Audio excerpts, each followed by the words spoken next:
Hi, ನಾನು ಕವಿತಾ. ಇನ್ನು ನಮ್ಮ ಚಾನಲ್ಗೆ ಯಾರೆಲ್ಲ ಸಬ್ಸ್ಕ್ರೈಬ್ ಆಗಿಲ್ಲ ಸಬ್ಸ್ಕ್ರೈಬ್ ಮಾಡ್ಕೊಳ್ಳಿ. ನಾನು ಅಮ್ಮನ ಊರಿಗೆ ಬಂದಿದ್ದೀನಿ. ಇಲ್ಲಿ ಅಮ್ಮ ಮಕ್ಕಳಿಗೆಲ್ಲ ರಜೆ ಇತ್ತಲ್ವ, ಹಾಗಾಗಿ ಅಮ್ಮ ಅಲಸಂದೆ ಕಾಳನ್ನೆಲ್ಲ ರಾತ್ರಿನೇ ನೆನೆಸಿ ಚೆನ್ನಾಗಿ ವಾಶ್ ಮಾಡಿಟ್ಟಿದ್ರು. ಅಲಸಂದೆ ಕಾಳಿನ ವಡೆ ಮಾಡೋಣ ಅಂತ. ಇಲ್ಲಿ ನಾವು ಸಿಪ್ಪೆ ತೆಗ್ದಿಲ್ಲ, ಹಾಗೆ ಡೈರೆಕ್ಟಾಗಿ ನೆನೆಸ್ಬಿಟ್ಟು ಮಾಡ್ತಾಯಿದ್ದೀವಿ ಅಲಸಂದೆ ಕಾಳಿನ ವಡೆ. ಕರೆಕ್ಟ್ ಟೈಮಿಗೆ ಕರೆಂಟ್ ಹೊರಟೋಗಿತ್ತು. ತುಂಬ ಹೊತ್ತು ನೋಡಿದ್ವಿ, ಆದರೆ ಕರೆಂಟೇ ಬರಲಿಲ್ಲ. ಹಾಗಾಗಿ ಅಮ್ಮ ಗುಂಡ್ಕಲ್ಲಲ್ಲೇ ರುಬ್ತಾ ಇದ್ದಾರೆ. ತುಂಬ ಟೇಸ್ಟಿಯಾಗಿರುತ್ತೆ ಈ ಥರ ರುಬ್ಬಿ ಮಾಡಿದರೆ. ಈಗ ಇಲ್ಲಿ ಅಲಸಂದೆ ಕಾಳು ಮಾತ್ರನೇ ನಾವು ರುಬ್ಕೊಳ್ತಾ ಇದ್ದೀವಿ. ಮೊದಲು ನುಣ್ಣಗೆ ರುಬ್ಕೊಳ್ಬೇಕು ಚೆನ್ನಾಗಿ. ಆವಾಗೆಲ್ಲ ಗುಂಡ್ಕಲ್ಲೆಲ್ಲ ಮನೆ ಮುಂದ್ಗಡೆ ಇತ್ತು. ಈಗೆಲ್ಲ ಮನೆ ಒಳಗಡೆನೇ ಇಟ್ಕೊಂಡಿದ್ದಾರೆ. ಯಾಕಂದರೆ ಮಳೆಗಾಲದಲ್ಲೆಲ್ಲ ಕರೆಂಟ್ ಹೊರಟೋದ್ರೆ ಒಂದಿನ 2 ದಿನ ಆದರೂ ಬರಲ್ಲ. ಹಾಗಾಗಿ ಈಗ ಅಲಸಂದೆ ಕಾಳನ್ನೆಲ್ಲ ಚೆನ್ನಾಗಿ ರುಬ್ಬಿಟ್ಕೊಂಡಿದ್ದಾರೆ. ಈಗ ಹಸಿಮೆಣಸಿನ್ಕಾಯಿ, ಬೆಳ್ಳುಳ್ಳಿ, ಹಸಿ ಶುಂಠಿ ಮತ್ತು ಜೀರಿಗೆ ಚೆನ್ನಾಗಿ ರುಬ್ಕೊಂಡು ಪೇಸ್ಟ್ ಮಾಡ್ಕೋಬೇಕು. ಇದಕ್ಕೇ ಕಾಳು ಮೆಣಸು ಮತ್ತು ಕರಿಬೇವು ಎಲ್ಲ ಚೆನ್ನಾಗಿ ಕಟ್ ಮಾಡಿ ಹಾಕ್ಕೊಂಡ್ರೆ ತುಂಬ ಚೆನ್ನಾಗಿರುತ್ತೆ.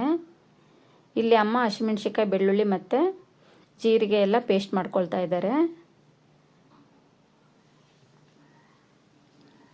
ನುಣ್ಣಗೆ ಚೆನ್ನಾಗಿ ಪೇಸ್ಟ್ ಮಾಡ್ಕೋಬೇಕು. ಅದಕ್ಕೇನೆ ಇವಾಗ ಮೊದಲೇ ಅಲಸಂದೆ ಕಾಳನ್ನೆಲ್ಲ ಪೇಸ್ಟ್ ಮಾಡಿ ಇಟ್ಕೊಂಡಿದ್ವಲ್ಲ, ಅದನ್ನು ಆ್ಯಡ್ ಮಾಡಿ ಚೆನ್ನಾಗಿ ಪೇಸ್ಟ್ ಆಗೋ ರೀತಿಯಲ್ಲಿ ರುಬ್ಕೋಬೇಕು. ಮೆತ್ತಗೆ ಚೆನ್ನಾಗಿ ಸಾಫ್ಟಾಗಿರಬೇಕು ಪೇಸ್ಟು.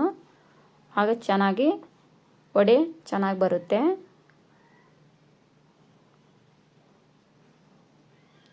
ನುಣ್ಣು ರುಬ್ಕೋಬೇಕು. ಇದನ್ನು ಚೆನ್ನಾಗಿರುತ್ತೆ, ಗರಿ ಗರಿಯಾಗಿ ಬರುತ್ತೆ ವಡೆ ಎಲ್ಲ. ಹಾಗಾಗಿ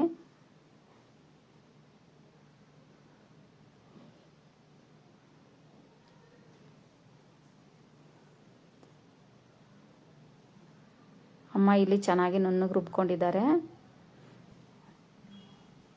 ಈಗ ಈ ಹಂತಕ್ಕೆ ಬಂದರೆ ಸಾಕು ಪೇಸ್ಟು. ಇದಕ್ಕೇ ನಾವು ರುಚಿಗೆ ತಕ್ಕಷ್ಟು ಉಪ್ಪು ಮತ್ತು ಕರಿಬೇವೆಲ್ಲ ಚೆನ್ನಾಗಿ ಕಟ್ ಮಾಡಿ ಹಾಕ್ಕೊಳ್ಬೋದು. ಹಾಗೆಯೇ ಸೋಡಾ ಪೌಡರ್ ಸ್ವಲ್ಪ ಹಾಕ್ಕೊಳ್ತಾ ಇದ್ದೀನಿ. ಚೆನ್ನಾಗಿ ಮಿಕ್ಸ್ ಮಾಡ್ಕೋಬೇಕು. ಇಲ್ಲಿ ನಾನು ವಡೆ ತಟ್ಬಿಟ್ಟು ಎಣ್ಣೆಗೆ ಹಾಕ್ತಾ ಇರೋ ವಿಡಿಯೋ ಡಿಲೀಟ್ ಆಗಿದೆ, ಹಾಗಾಗಿ ನಾನು ತೋರ್ಸೋಕ್ಕಾಗಲಿಲ್ಲ. ಈಗ ಡೈರೆಕ್ಟಾಗಿ ವಡೆ ನೋಡಿ ಚೆನ್ನಾಗಿ ಎಣ್ಣೆಯಲ್ಲಿ ಕರಿತಾ ಇದ್ದೀನಿ. ಎಲ್ಲ ಕಂದು ಬಣ್ಣ ಬರೋವರು ಗರಿ ಗರಿಯಾಗಿ ಚೆನ್ನಾಗಿ ಬೇಯಿಸ್ಕೋಬೇಕು ವಡೆನ. ನೋಡಿ ಇಲ್ಲಿ ಗರಿ ಗರಿಯಾಗಿ ಎಷ್ಟು ಚೆನ್ನಾಗಾಗಿದೆ ವಡೆ. ಮಕ್ಕಳಿಗೆಲ್ಲ ತುಂಬ ಇಷ್ಟ ಆಗುತ್ತೆ ಈ ಥರ ಮಾಡಿಕೊಟ್ರೆ. ಇನ್ನು ನಮ್ಮ ಚಾನಲ್ನ ಯಾರೆಲ್ಲ ಹೊಸ್ದಾಗಿ ನೋಡ್ತಾ ಇದ್ದೀರಾ, ಲೈಕ್ ಮಾಡಿ, ಶೇರ್ ಮಾಡಿ, ಸಬ್ಸ್ಕ್ರೈಬ್ ಮಾಡ್ಕೊಳ್ಳಿ. ಧನ್ಯವಾದಗಳು.